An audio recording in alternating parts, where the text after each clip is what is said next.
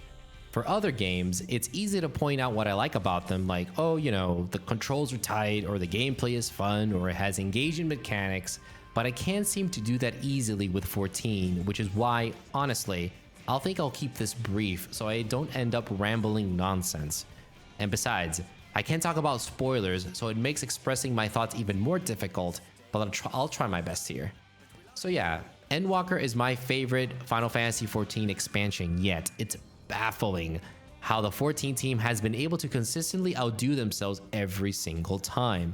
As the last chapter in this epic saga that began way back in A Realm Reborn, Endwalker had the unenviable task of tying up a massive story filled with dozens of beloved characters, but I'm happy to report that Endwalker pulls it off masterfully.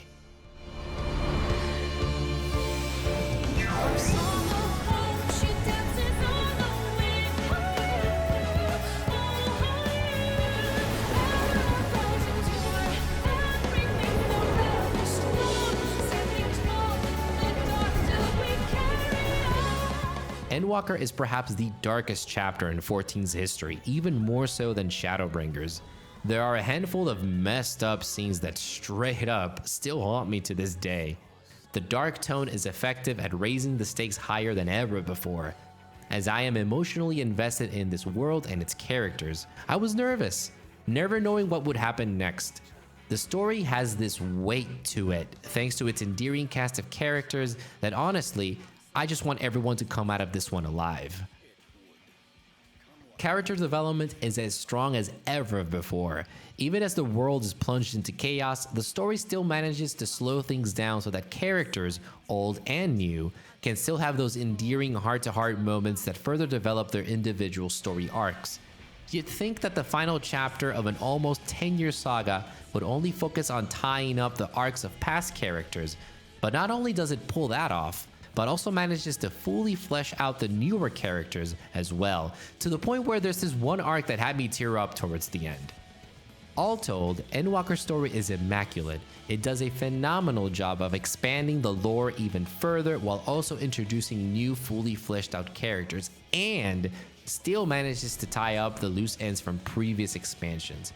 And honestly, that's all I can say about that without going into spoilers. This was an easy choice for Game of the Year since I absolutely love Final Fantasy XIV.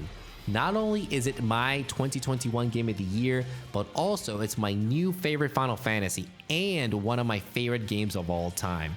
I can sum up my feelings on 14 with 3 words: community, home, and heart. These days, it's rare to see a game that is as loved as Final Fantasy XIV. The passion for it all around the world is palpable, and if you're wondering what it's all about, then let me tell you about its free trial. And those were my top 10 games of 2021. If you made it this far into the video, thank you for sticking around. It means a lot to me. What were your favorite games of 2021? I would love to know, so please share it in the comment section below. And if you enjoyed my rant for over 30 minutes, please consider liking and subscribing. I also stream a variety of games on Twitch, so you can also follow me there. Details in the video description below. Take care, gorgeous people, and I'll see you next time.